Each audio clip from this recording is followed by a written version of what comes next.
Cool. All right. So if you have a podcast, going to learn some stuff on how to optimize it. And if you don't, get a bit of a playbook for launching one. So with that said, please welcome the podcasting legend himself, Mr. Paul Colligan. You won the argument at the end of the day, brother. Thank you, sir. Thanks, buddy. They say one step ahead, you're a visionary. 2 steps ahead, you're a martyr. I was like 8 steps ahead in podcasting, so oh well. This is War Room, straight to it. Here's the spoiler. Podcasting has moved from spray and pray to direct response. Move with it. You know what spray and pray is? Oh, I'll throw 10 at it, I'll throw 20 at it, I'll throw 25 at it, we'll see if anything happens. We don't have to do that anymore. We can be direct response. Ryan spoke earlier today to email newsletters. Funny enough, he's right. Surprise, surprise, that's why we're all here. A email newsletter about podcasting called podnews.net gets a 39.9% open rate. So shout out to Ryan, he's doing well. TNC last year, Sally Hogshead, one of my favorite people on the planet, she gets up on stage and she kills it because that's what Sally does. And then about halfway during the thing, she tells the audience that she has a brain tumor and she's going to be taking a little bit of time off, and everybody in the room suddenly feels for Sally. Sally recently posted on Instagram, she posted this amazing before and after photo. She's back, it's benign, she's doing great, she's absolutely fabulous, it's my new life, I got focus, everybody's feeling happy about Sally. It's the exact kind of Instagram post you want.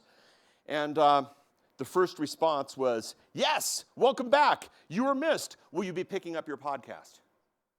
We had launched a simple 3-episode pilot right before this had happened, and the very first question, not, glad you're feeling better or anything like that. It was, all right, get to the podcast, get to the podcast. People love podcasts. Jeff Walker. Jeff was going once a week on his podcast. There's the peak. You can guess what day the episode got released. Jeff goes from 1 a week to 1 a day. No change. 7 times as much. People love Jeff so much that they go from 1 a week to 1 a day. No change at all. Frank, everybody knows that everybody loves Frank. Frank Kern, 3 a week. Frank goes from 3 a week to 1 a day. Same thing. People love podcasts. Now, the funny thing about Frank is you take an average video from Frank, and he's great on camera, and he has the whole shtick, he's got it all. 6 minute 58 second video, pretty standard for him.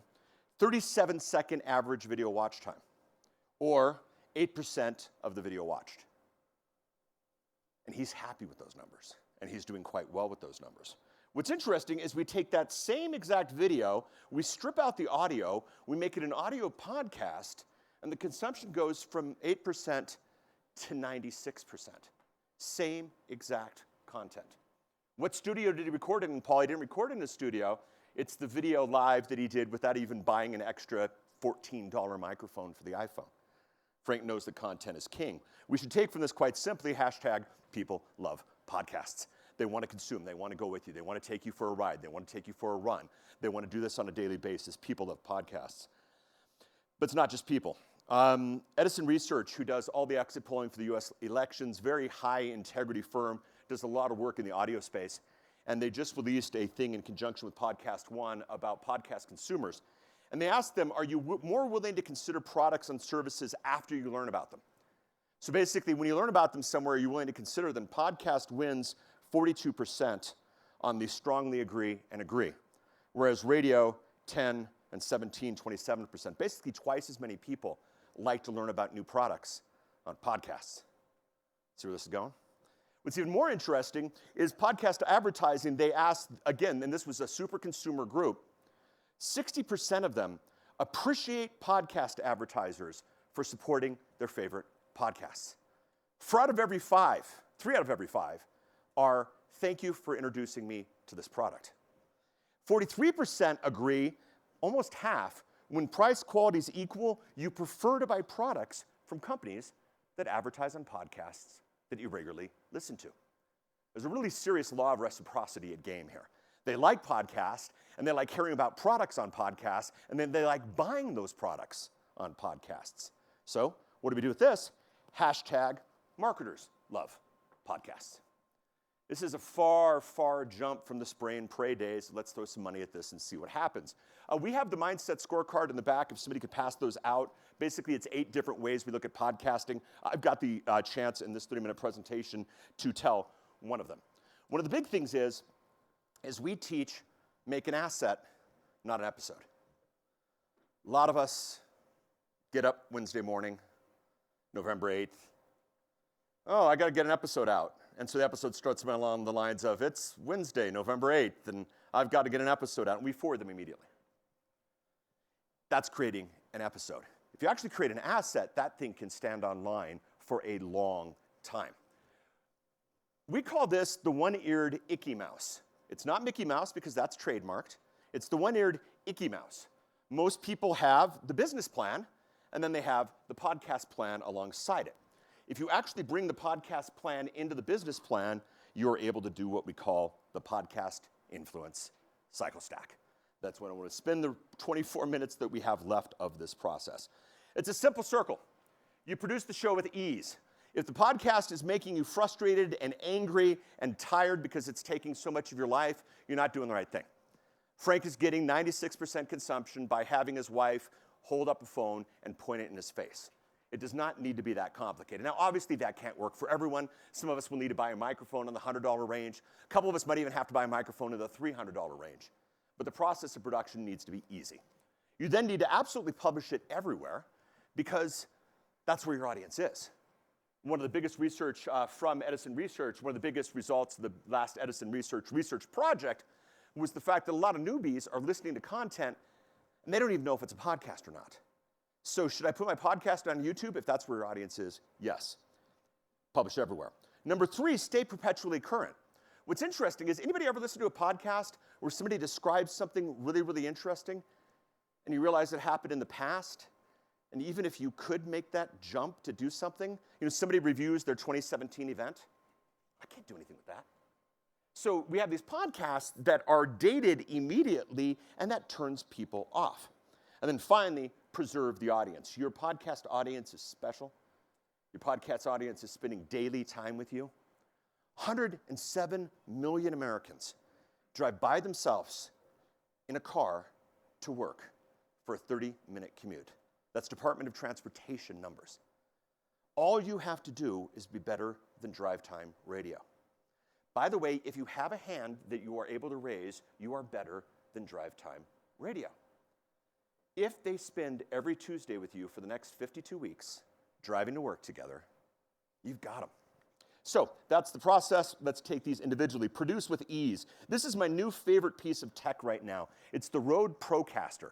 It's a $600 mixer. You plug your microphones into it. What's really interesting is that little thing that looks like a phone that's on the mixer is actually your phone. You can connect your phone by Bluetooth, call someone, and just interview them all over radio. The big question everybody asks, what technology should I use? Should I use this? Should I use this? Should I use this? What if my person doesn't use Skype? Biggest social network on the planet is the phone, and your audience has one. Now, will it sound like you're on a great microphone and your audience is on the phone? Yes, that's exactly what it'll sound like. And just set it up with something like, and so I called so-and-so on the phone. And by the way, that leverage point of going really good sound to that phone sound, it's worked in radio for a lot of years. I love that.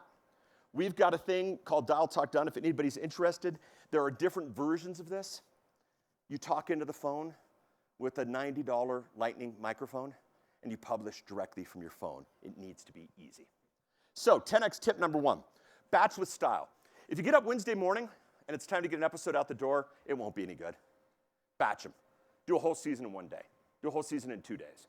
Bring the video crew, film the whole thing, so you get the thing out the door really quickly. Batch them. Tip number 1. Tip number 2, keep your project files. Had a client with millions of downloads who has publicly stated that he realized with his millions of downloads that he had a piece of music that he did not have the legal clearance for.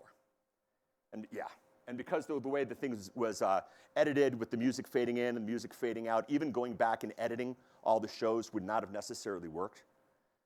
But if you keep the project files, editor can come through and clean those things up really, really quickly. So when you're podcasting, keep your project files. 10x tip number 2 in ease of production, there's a company called AudiMute, A-U-D-I, Mute. What they will do is you call them with FaceTime and you show them your studio and they design a custom soundproofing element for your room. And what's beautiful is they will even take all that soundproofing, do it in your colors, put your artwork on it, the whole 9 yards. Very reasonable. AudiMute will clean up your room, and then again, these Lightning mics, Just go to Amazon, type Lightning Mic, and you'll get that in a good room. You are 90% of the way there.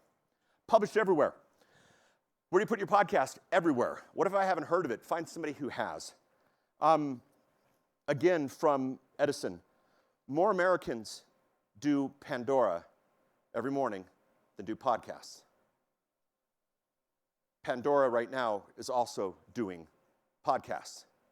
I checked the podcast for a good chunk of this room. None of you are on Pandora yet.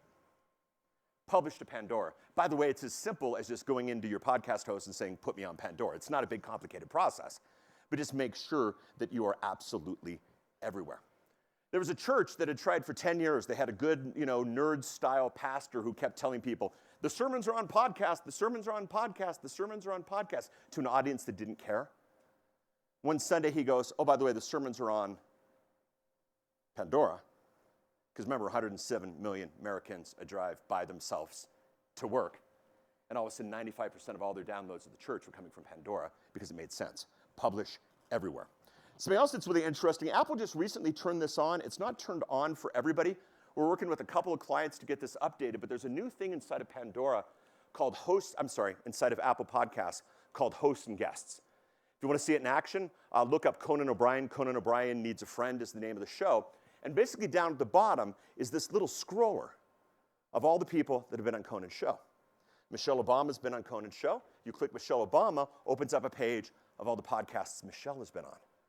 There's a really interesting internet movie database kind of situation that Apple's trying to build. And from a marketing and positioning standpoint, this gets really exciting on two levels. A, you get on someone's show, they find you there, they click your face, they find out where else you've been, and there's some cross-promotion there. B, if you're bringing on interviewees, making this part of the process where we will get you into this master database is absolutely fantastic. My recommendation is, I don't know who sent in Dave's picture, but that's the worst of the pictures. Definitely go from Apple. There's a company called Podchaser at podchaser.com. Podchaser is attempting to do the same thing. A good chunk of VC money, but you can instantly out the door start associating people with your podcast and begin to build that whole internet movie database kind of situation. You can do that immediately. I think the Apple thing will be turned on pretty quickly. They're getting a lot of flack for only letting special people do it, but Podchaser's right now out the door.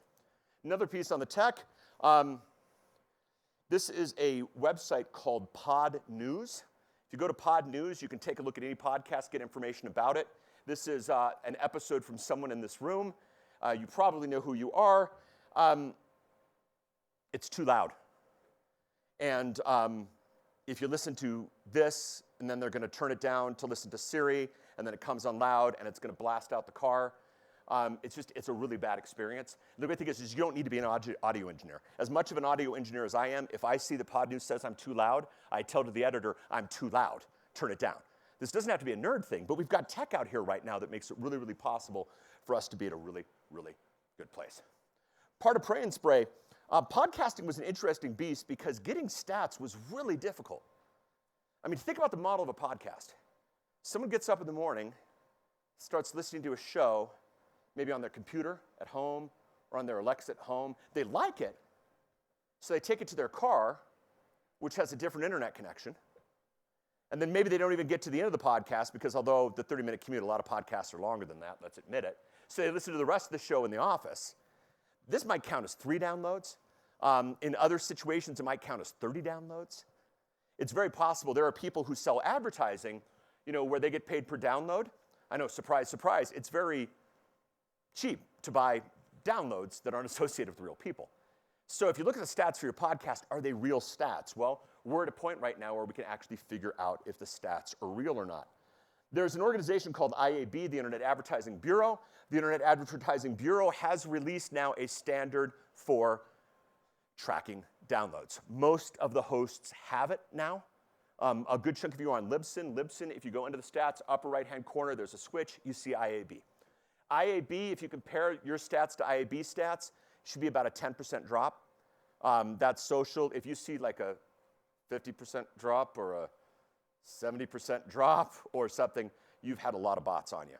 And it's okay. It might actually help make the story bigger. I mean, it's, if you got 1,000 downloads and only 10 people went for your opt-in, that might be a little scary. But if 900 of the 1,000 downloads were bots, and you only got 100 downloads, and 1 out of every 10 signed in, this starts to get interesting.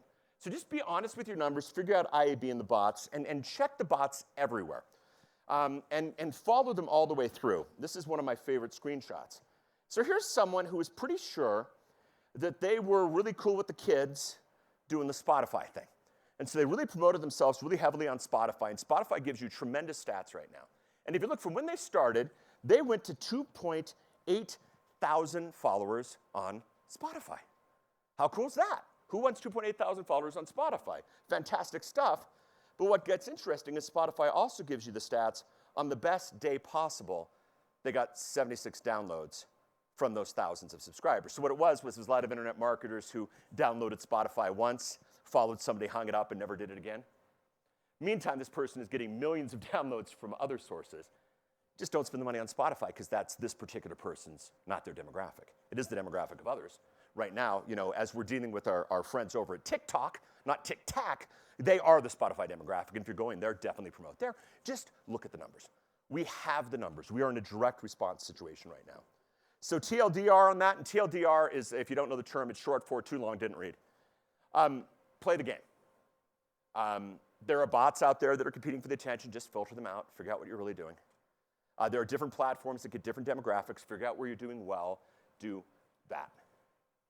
You can produce a show where you can track stuff. And here's how exciting it gets. This is the fun stuff. Stay perpetually current. History people in the room. January 4th, 96. Anyone know what's important about this monumental date? This one's huge. You're going to hate yourself for not remembering this. The Rye episode of Seinfeld. The Marble Rye episode. You know what I'm talking about. You remember where you were when you saw this. This episode of Seinfeld changed your life. Now, what does that have to do with podcast? Well, the episode in January 93 does not have the same commercial that when the Rye replays on TBS this week is going to have. There's going to be a new commercial. Why? Because Jerry made assets, not an episode. Jerry just sold Seinfeld 20 plus years, sold it for a 4-year loan for $500 million for a 20 plus year old show. Yeah, because he created assets, not episodes. But, okay, Paul, I'm missing out on the podcast thing. A lot of us, when we record the episode, when we record the podcast, we make an ad for what we're interested in promoting right now. And it works great for everybody who listens to it right now, but what are the numbers? Let's track the numbers. Joe Polish generously gave us permission to share this.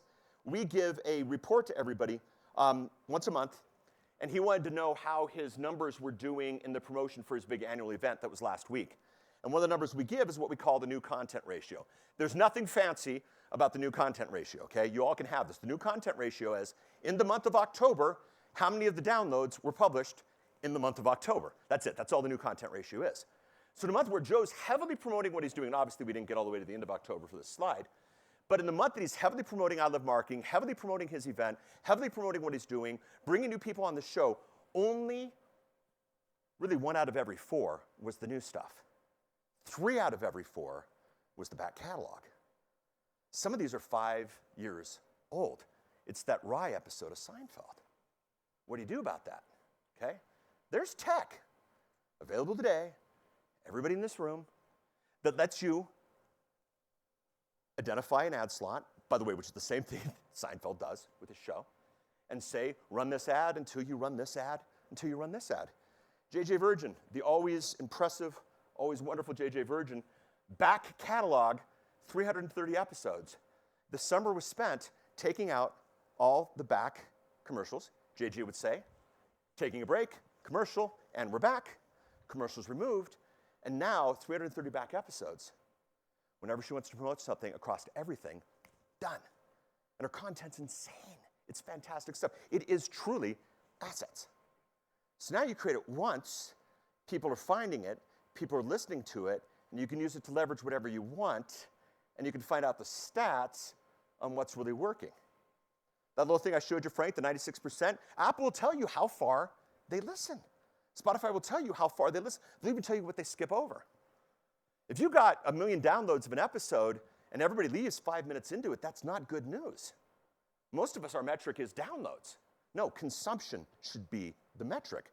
So podcasting, to make it plain and simple, is simply now can be, if we do this right, and I really recommend you do, could be a direct response media. An intimate, fantastic direct response media where people say, give me a new episode every single day because I have this boring drive to work. Or, and remember, running at the club, doing the dishes. There's lots of times where you can take in a podcast. So the final part of this is preserving your audience. This one's gonna maybe sting. Maybe we object. We've got the side room to chat about this, but I think this is really important. How does YouTube make money? Give you a clue. Last year at Vid Summit, YouTube announced proudly that 70% of all video views at YouTube, 70% were, if you like this video, you'll like this video. Duh, makes sense. So the strategy on getting on YouTube is be the type of video that YouTube recommends. That's the strategy on getting on YouTube, but if you do the math, the way YouTube makes money is they sell your audience to your competition. But the video hosting's free. Yes, it is. But when it comes down to it, YouTube sells your audience to your competition. Well, Paul, I'm not a YouTube guy. I'm a hip happening Instagrammer. How does Instagram make their money? Instagram sells your audience to your competition. How does Facebook make money? We're beginning to see a thread here. Facebook sells your audience to your competition. How does Apple make money? They sell iPhones. At the end of your episode, they're not saying, here's another episode from somebody else. The episode's done. There's a little bit, if you like this show, in the subscription finding process where you'll get a little bit of that, but you control the entire process. You don't get that anywhere else. Am I saying leave YouTube, leave Facebook, leave Instagram? Absolutely not. But when it comes to what you do with your audience and how you track your audience, maybe we use YouTube to bring people into the podcast, not vice versa. I've seen companies spending millions and millions of dollars on getting a podcast out the door to send people to YouTube so that YouTube can follow up the ads with their exact competition. And by the way, in podcasting, it's a beautiful thing. You own the audience. You can leave your consultant. You can leave your host. You can leave the platform. You can change the name. You can change the art. You can change the description. You can change the category. You can change all this, and you take it all with you. Token internet meme that you have to put in any presentation you do in front of internet marketers. Dave has a continuity program. It's an online training program. I know some of you in the room have the same thing. Dave has over 500 episodes, and every day, someone goes back and listens to episode 1. Now, the cool thing about Dave was really smart, and Dave knew what he was selling from day one, so he's doing quite well. He's got over 1 million downloads. 77% of all of his sales come from coupon code LISTENER. Because he starts every episode saying, and for 25% off, go to XYZ site, give us the name LISTENER for 25% off. Now, by the way, his Facebook ads, the code is Facebook, And the email ads, email ads, sounds like a fun band. The email ads, the code is newsletter. He knows where they're coming from. He's tracking it. He's doing direct response. Fantastic stuff. You could figure out where this stuff is coming from. You could figure out where this is doing. And then you're going to have the cross-pollination problems. Somebody comes in as a result of Facebook. They find out about your podcast. You're going to be tagged on both. But that happens everywhere. And that's just part of the game that we have to do. But simple little things like coupon codes based on the listeners of the podcast is really easy and simple to do. So what do we do with this? Here are the take-homes. Number 1, publish predictably to consumption and conversion. Asking how long the ideal podcast should be is like asking how long should a piece of string be. It depends kind of what we're tying up and what we're doing here. But people love predictability. People want to know that if the show comes out every Tuesday, it comes out every Tuesday. There's a podcast that I do not go home from the studio early on Tuesdays because I know at 4 o'clock the podcast comes out. Predictably, they love it. But also now, by the way, if you don't have 52 weeks of content to do every year, and some of you don't, and that's okay, do seasons. I'm a big Walking Dead fan. I know I get 10 episodes of zombie goodness, then they go, we're done with season X, we're going to wait for 7 months, and we're going to bring you back to another season. I'm good with that. So Zombie Goodness Nights doesn't happen every Sunday night, but the Sunday nights of Zombie Goodness, you know what I'm talking about. It's all there. So you can do that. So publish predictably, but then publish to consumption and conversion. If you do an episode and they only listen to 5%, re-record the episode, and maybe not hit that topic again. Offer something so you can figure out if they're actually listening, because here's the fun thing. If they're listening all the way through to the end, all of them, and none of them want to go any further, this might not be the right model. You might be giving away too much. So number one, publish predictably to consumption and conversion. Number two, strongly emphasize this, become the network they love. It used to be the media. We all got excited. With our phones, we're the media. With our cameras, we're the media. The problem is the media is what YouTube buys and sells and trades and sells audiences for and that kind of thing. The media is what Facebook wants us to put on their website so they can do all these ads. Media is good. Network's better. You're entirely in charge of what gets recommended. You're entirely in charge of what they hear. You're entirely in charge of what happens next. You're entirely in charge of all this. Become the network they love. Number three, make assets, not episodes.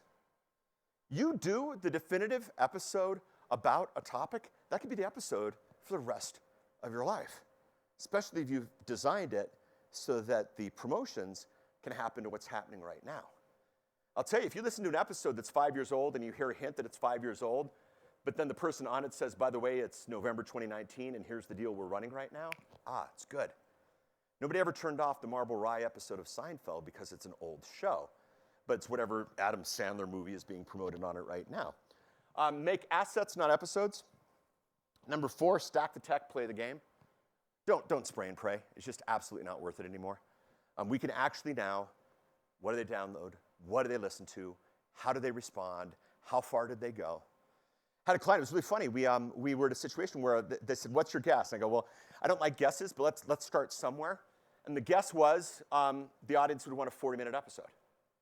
So we did a season, 8 episodes of 40 minutes. And you know what happened? Pretty much every episode, like clockwork, they listened about 20 minutes. So us internet marketers not liking to waste anything. So then the next season was 4 episodes, 20 minutes each of 2 parts. Make it easy. Well, after the part 1 of the episode, they left after about 10 minutes because 2 episodes about this content was a bit too much for them to take in. The audience lost some interest.